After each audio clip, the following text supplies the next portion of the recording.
Esta es la Tierra, y esta porción de acá es el Amazonas. Aunque parece una porción pequeña en relación con el resto del planeta, lo cierto es que cumple un papel enorme para la vida por su participación en el ciclo del agua y en la regulación de la temperatura.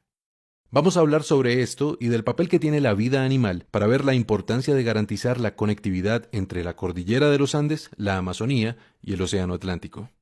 Una metáfora muy usual para referirse a la selva del Amazonas es la del pulmón, por su intercambio de oxígeno y dióxido de carbono con la atmósfera, algo fundamental para que todos podamos respirar. Sin embargo, la selva va mucho más lejos, tanto así que sin ella gran parte de América del Sur sería un desierto. ¿Pero por qué?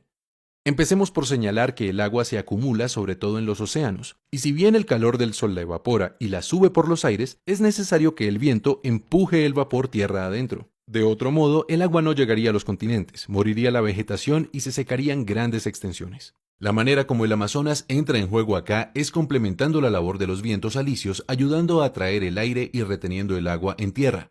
Esta es una hipótesis fascinante. Según ella, los bosques son también responsables de los vientos porque la transpiración de los árboles genera un vapor que cuando se enfría se condensa. La condensación disminuye la presión del aire y entonces se crean vacíos que succionan aire de los océanos hacia el continente. Este proceso, realizado a la escala de 600.000 millones de árboles que hay en el Amazonas, produce fuertes vientos de aire húmedo, casi como ríos voladores provenientes del Atlántico. Y así se generan las nubes y la lluvia que hidrata el continente. Ahora, dentro del continente aparecen los Andes. Ellos reciben el agua que traen los vientos, ayudan a retenerla con su vegetación y la distribuyen por toda la tierra con los ríos. Y los ríos llevan el agua de vuelta al océano Atlántico para que el proceso se repita. Eso en cuanto al ciclo hidrológico. Ahora consideremos la temperatura. Sabemos que el dióxido de carbono actúa como una barrera que impide que el calor salga de la Tierra. Este es el famoso efecto invernadero. Pues bien, los árboles contrarrestan dicho efecto absorbiendo el dióxido de carbono de la atmósfera a través de la fotosíntesis.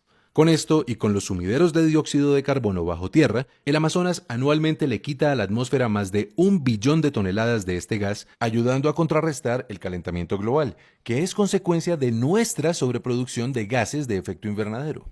Por otro lado, el Amazonas también regula la temperatura creando nubes, pues las nubes, especialmente las que son bien blancas, reflejan la luz del sol, y así impiden que llegue hasta el suelo y nos caliente en exceso. El bosque frondoso del Amazonas guarda bajo sus raíces grandes cantidades de agua, y entonces, a través de la evaporación y la transpiración de las plantas, genera 7 veces más vapor que el océano, es decir, muchas más nubes que reflejan más luz solar.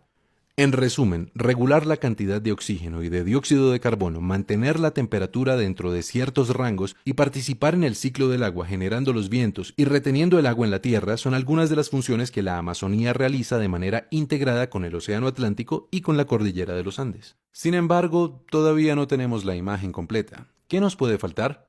Nada más y nada menos que la vida animal. Todos hemos oído, por ejemplo, de la importancia de las aves para diseminar las semillas de los árboles, pero cada animal, cada planta, cada insecto, también los hongos y los minerales, todos realmente cumplen un papel importante en los procesos físicos, químicos y biológicos de la Tierra. Porque pensando desde una perspectiva más amplia, la Tierra es un solo sistema, un organismo que se regula a sí mismo. Cada entidad que la habita es entonces una parte del engranaje completo, del gran organismo planetario, y por eso de la participación de cada uno depende la resiliencia del todo. Los animales hacen una contribución notoria con sus posibilidades de desplazamiento y con sus metabolismos, pero hay un animal bastante particular, capaz de transformar de maneras nunca antes vistas la Tierra: el hombre. El mundo está poblado por distintas culturas con prácticas y creencias diversas. Los indígenas del Amazonas y también el hombre occidental son grupos humanos que, como todos, hacen parte del gran organismo planetario. Pero las prácticas y las creencias de estos dos grupos suponen relaciones muy distintas entre ellos y el resto de la naturaleza. ¿Cuáles han sido sus relaciones con el Amazonas? Empecemos por los pueblos indígenas. Si bien hay más de 400 culturas diferentes habitando la selva, lo cierto es que a todas ellas les es común una forma de relacionarse con la naturaleza. En su pensamiento y sus prácticas, ellos se fusionan con el aire, con el agua, la vegetación y los animales. Reconocen pues que sus cuerpos, su vida misma es interdependiente con la selva, y de esta manera se comportan como sus aliados. Son miles de años de relación entre el Amazonas y los pueblos indígenas en los que la vida ha sido perfectamente sostenible con toda su diversidad. Y sería un error suponer que lo logran porque no transforman la naturaleza. Hay evidencia de que una décima parte de la tierra alta del Amazonas fue suelo fértil creado por ellos para ser aprovechado. Se sabe también que han afectado la selección de especies por su utilidad en la alimentación y los rituales. Y en todo caso, llegaron a ser millones de personas habitando el bosque. ¿Cómo han logrado ese equilibrio? Con conocimiento. En la educación indígena se prepara al individuo para vivir en armonía con el entorno natural y social en que nace. Ellos se transmiten el respeto por los espíritus guardianes del universo, que los llevan a hacer un uso responsable de los recursos y a entender que el consumo afecta el flujo y la distribución de la energía en el sistema global. De forma que sus prácticas son coherentes con estas ideas y buscan mantener el balance que afectan con sus acciones. Así, por ejemplo, los indígenas del Amazonas solían cambiar la ubicación de sus asentamientos cada 20 años, con el propósito de permitir que la naturaleza se regenerara. ¿Y los occidentales? Bueno, su relación ha sido distinta. En lugar de sentirse como un ser integrado dentro de la totalidad, los occidentales se han concebido de manera separada. En su proceso de construcción cultural suelen crear una dicotomía particular entre naturaleza y sociedad. A la naturaleza acuden insistentemente en busca de la materia que les permite crear y sostener el espacio que construyeron para sí, la ciudad. Por eso, el Amazonas ha sido para ellos fuente de madera y petróleo e incluso un estorbo para la ganadería, entre muchas cosas que, en últimas, destruyen el equilibrio entre la selva y sus habitantes. Ha sido, pues, una comprensión insuficiente del equilibrio natural con consecuencias indeseables para la vida misma. Y solo hasta ahora, el occidental empieza a entender la importancia de que su civilización crezca de manera sostenible. Precisamente por eso es que hemos empezado una gran discusión ecológica global. Hoy queremos decir que un paso muy importante en dirección de la sostenibilidad es garantizar la preservación del Amazonas y su conectividad con la cordillera de los Andes y el Océano Atlántico, porque resulta que todas las funciones ecológicas que realiza este ecosistema no las hace solo como una suma de árboles y ríos, de ninguna manera.